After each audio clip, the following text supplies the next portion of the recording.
Assalamualaikum Yai. Salam. Salam ini Pak Yai host nih. Pak Kiai Nur Fakih, Gus Bambang sama Gus Nuruddin. Yai pada tanggal niki. Nggih, napa? Niki ngobrol-ngobrol soal hikmah. Obol-obol apa ngobrol? Ngobrol-ngobrol Obol-obol. soal hikmah ngaji teng para kiai sepuh. Nggih. Pengalaman Kiai Nur Fakih itu seperti. Ya, para kiai-kiai itu sebetulnya loman ilmu, loman rezeki, loman waktu, loman tenaga pikiran. Nah, kiai-kiai yang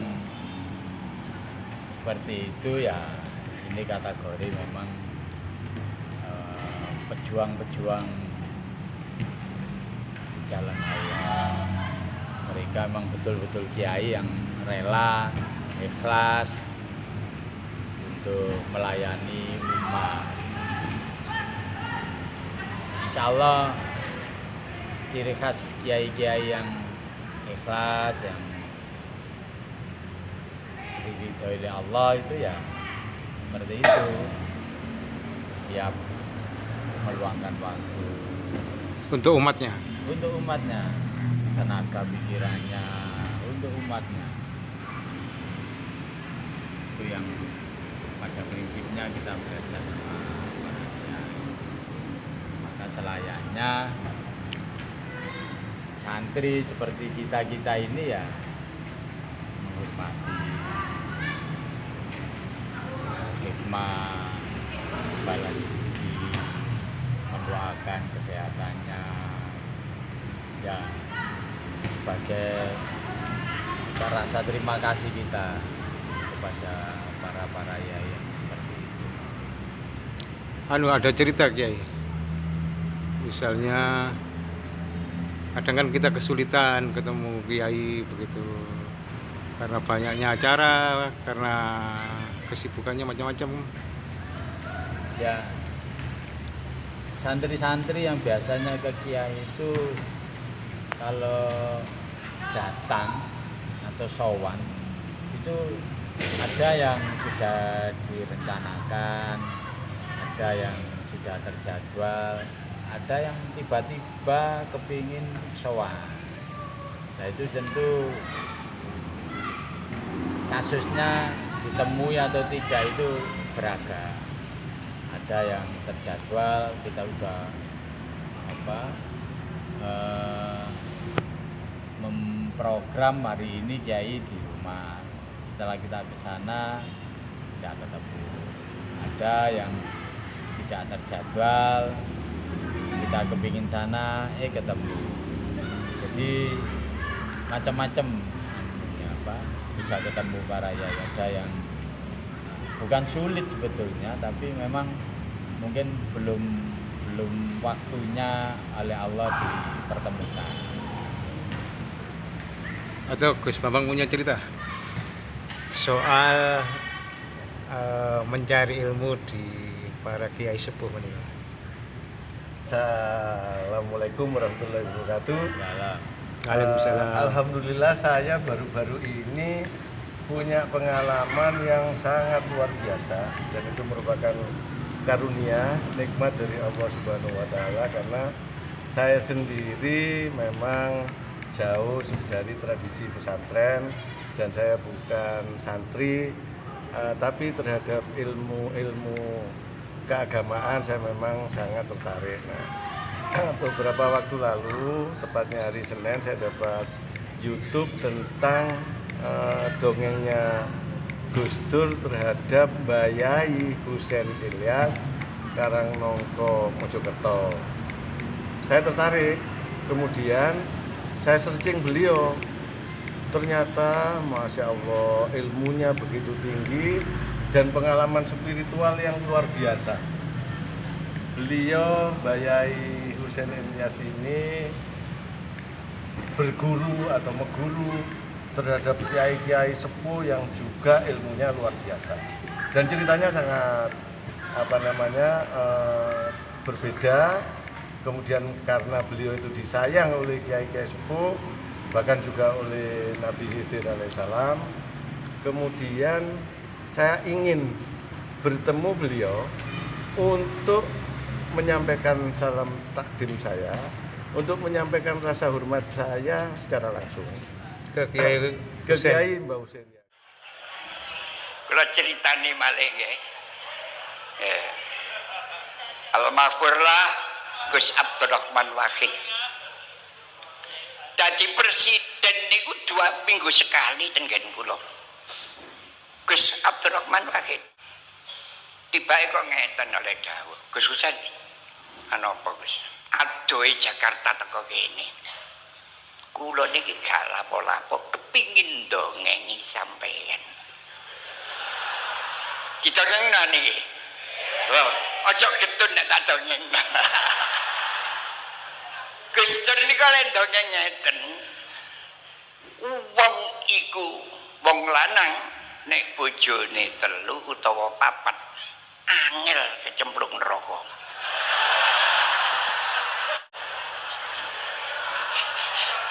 Ibu niki atine mangkel. Tahe. Wong kula nyeritano dongengane Gus Dur kono. Malah ngeten Gus Dur niku le cerita. Sampeyan tak kandhani. Biyen iku ana critane wong lanang, bojone 3. Wonge cilik. Rasane ati kula ngelono akeh.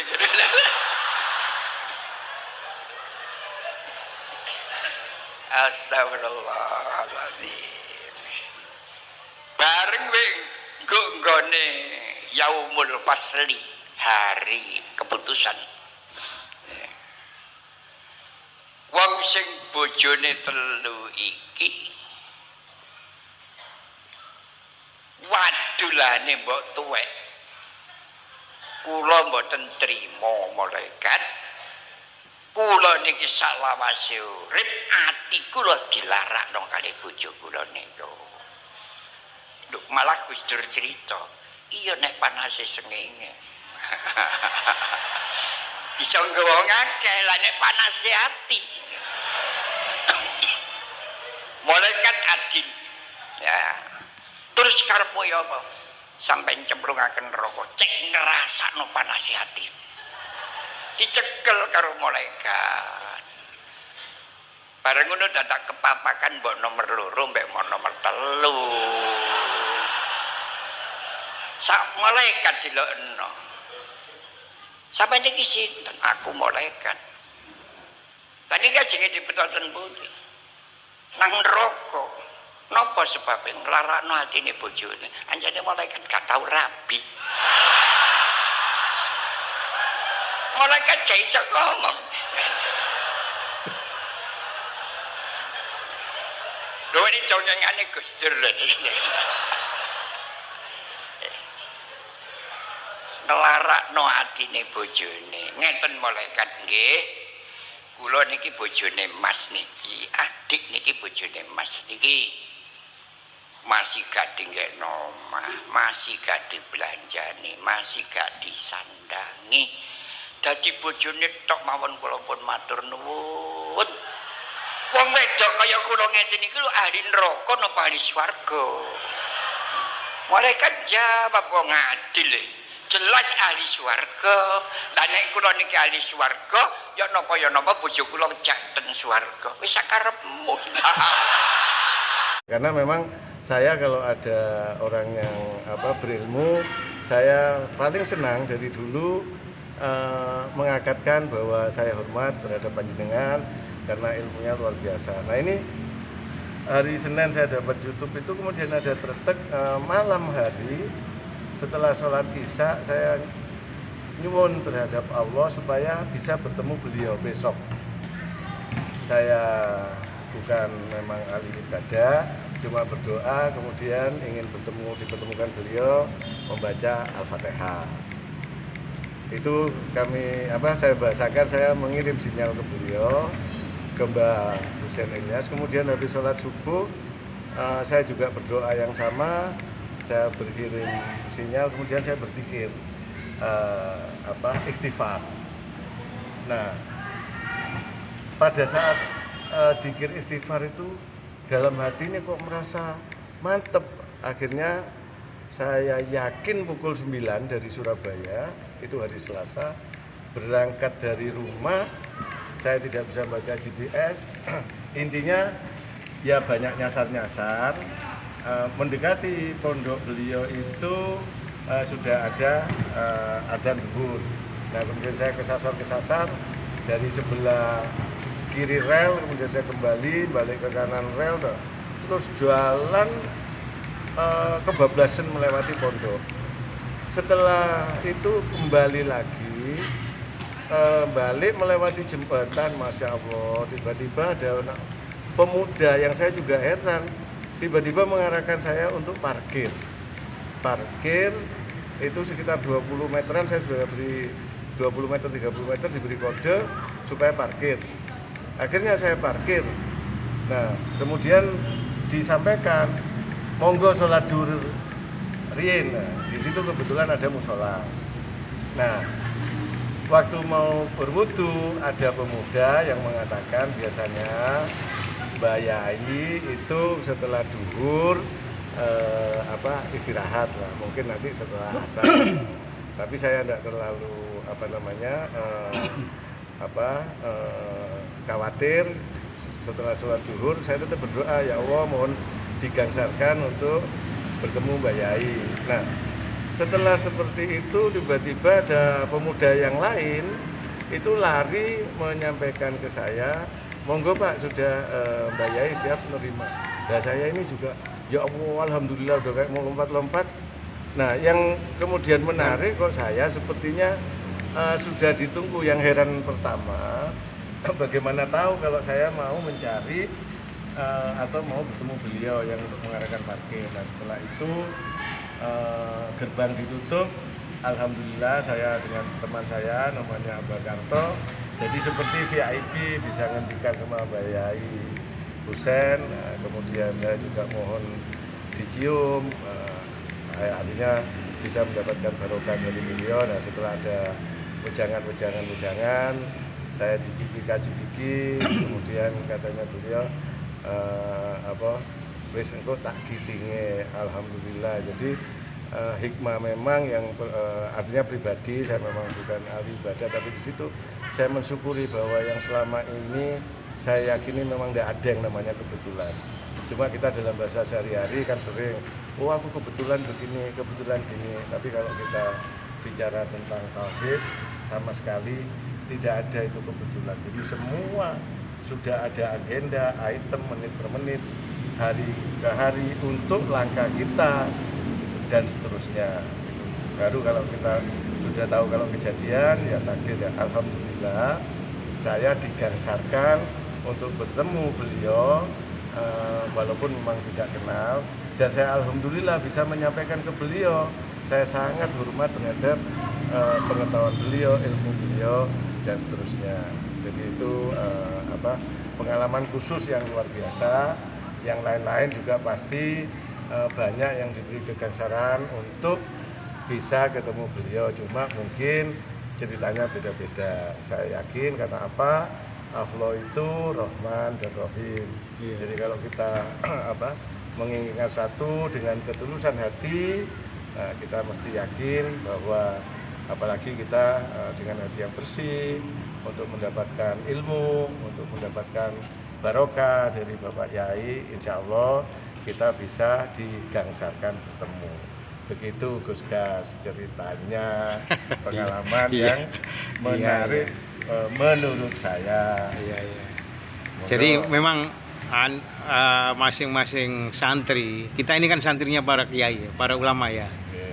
Masing-masing santri itu punya pengalaman sendiri-sendiri terhadap beliau-beliau dalam konteks mencari ilmunya beliau-beliau itu. Mungkin Pak Nuruddin punya pengalaman sendiri yang ya. Jadi gini Gus Gas, kiai itu kan sebutan yang paling mulia, Nggih. ya selevel dengan syekh, ya atau tuanku guru gitu kan, karena beliau itu orang yang terpilih, SQ-nya tinggi dan memiliki kelebihan, memiliki apa ya, kelebihan dari Allah. Nah, ya itu melayani semua umat dari semua permasalahan, mulai masalah keluarga, masalah sakit, masalah bisnis, semuanya dilayani gitu kan. Memang seharusnya begitu. Nah, cuma gini, pesan saya di Jawa Timur itu atau di Jawa lah ya banyak kiai.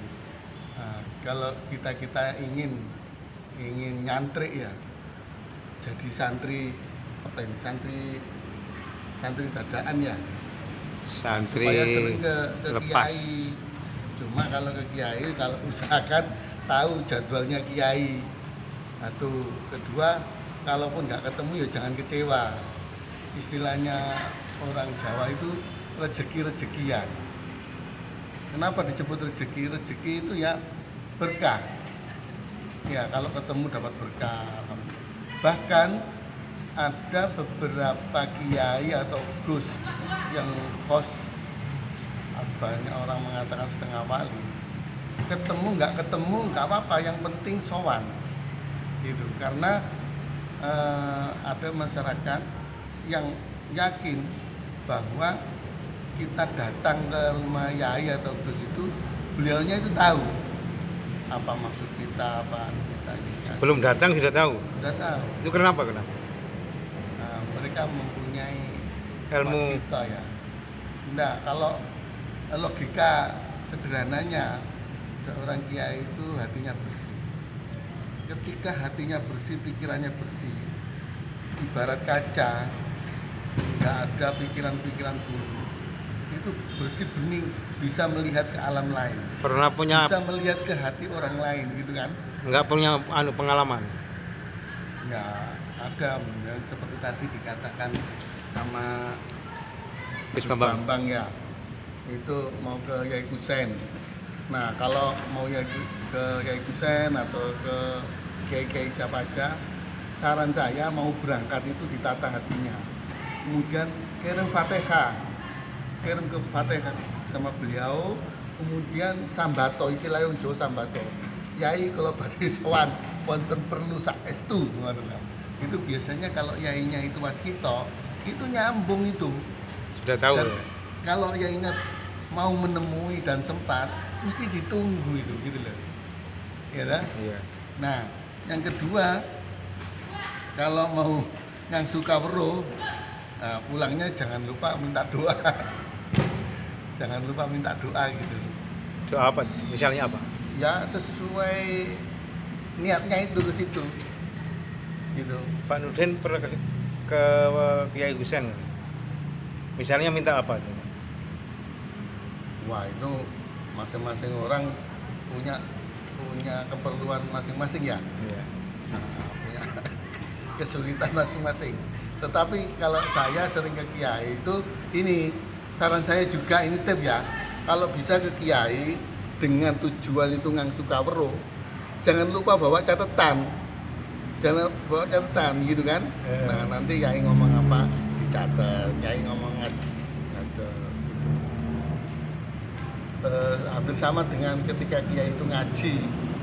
Nah kalau kiai itu kita temui kemudian kiai ngomong banyak orang, itu kan apa yang dikatakan kiai itu bukan ngomong kosong, selalu padat dan memang penting dan perlu. Kita catat itu ilmu. Apalagi kalau minta amalan gitu kan, untuk amalan bagaimana supaya hati nggak gelisah gitu kan, bagaimana supaya bisa meredam rindu kepada kekasih gitu kan. Gitu. Iya. Ya seperti itulah. Terus kita juga harus husnudzon sama kiai, husnudzon lah ya, sehingga kiai itu juga selain kirim Fatihah kita harus husnudon, berprasangka baik. Ketemu nggak ketemu ya harus berprasangka baik, gitu kan? Gitu. Iya. Ya saya kira itu. Ya. Iya. Ada yang ke kiai itu hanya on the spot kalau perlu, ada juga yang ke kiai itu memang nyantri gitu, Ya, memang mencari ilmu. mencari ilmu. Ngaji lah. Ya. Iya. Terus pundi? Kiai Nur. Jadi intinya sebetulnya Misalnya yang tadi yang ya, ke kiai kalau ada perlu karena sumpah, kalau ingin minta doa. sebetulnya yang jadi kata kunci itu adalah silaturahmi. Jadi silaturahmi itu menyambungkan rasa kasih sayang. Ya Pak Kiai memberi kasih sayang pada santri tamu-tamunya. Tamu juga gitu, bagaimana menyambungkan rasa kasih sayang pada kiainya atau pada orang-orang yang selama ini ikhlas untuk mengamalkan ilmu, ikhlas untuk mempertaruhkan waktu macam-macam untuk umatnya. Dan saya pikir kiai-kiai itu tidak ada kiai yang membedakan tamu yang datang itu siapa-siapa. Ada tamu yang nakal ya diterima, dan tamu yang baik ya diterima. Ada tamu yang punya masalah ya diterima. Jadi kita ke sana itu intinya ya silaturahmi itu nanti menjadi yang memudahkan kita untuk bertemu. Kadang-kadang memang niat itu hendaknya diawali dari sebelum kita berangkat itu diniati ingin ketemu silaturahmi. Nah, kalau itu kemudian kita niat ingin silaturahmi nggak ketemu, biasanya ya ini yang kemudian harus disadari. Jadi katakan tadi ini bukan rezeki kita ini, artinya Allah belum memberi rezeki kepada kita, mentakdirkan kita untuk ketemu para yai. Saya sendiri sering niat baik ketemu yai ya ketemu. Kadang nggak ada niat ingin ketemu kiai di jalan, tiba-tiba belok ke rumah yai, ya kadang ketemu, kadang nggak ketemu gitu ya. Nah, ini nih dalam salah satu hadis qudsi itu ada satu firman Allah bahwa saya ini dalam bayang-bayang hambaku. Jadi ketika hambaku ini membayangkan saya itu berarti saya akan memberi apa yang Dia bayangkan. Menjadi seperti itu gitu ya. Nah, kita sesama manusia itu tidak jauh beda ketika kita ingin membayangkan sesuatu akan kehadiran macam-macam, itu rasanya kuat kita nanti akan ketemu, berhasil gitu ya. Iya, iya. Tapi kalau bayang-bayang kita ini pesimis, wah gagal nanti kita ketemu, ini biasanya ya gagal ketemu. Tapi kalau kita optimis, wah nanti insya Allah Pak Yai ini di rumah temu itu ya, ini sudah muncul frekuensi yang nyambung gitu. Iya, iya. Makanya ketemu para yai atau siapa saja meskipun bukan yai ya. Jadi kalau ini batin kita ini langsung nyambung dengan kata silaturahmi, nyambung, bayangan kita akan nyambung, insyaallah ketemu. Iya. Di istilahnya kalau menurut saya ya kita mau ketemu siapa aja jangan ragu-ragu, jangan merasa pesimis nggak akan ketemu. Insyaallah di jadwal atau tidak di jadwal kita ingin ketemu itu insyaallah yakin ketemu, maka ketemulah gitu lah. Ketemu. Kalau nggak yakin ya Intinya menata niat ya. menata nih ya.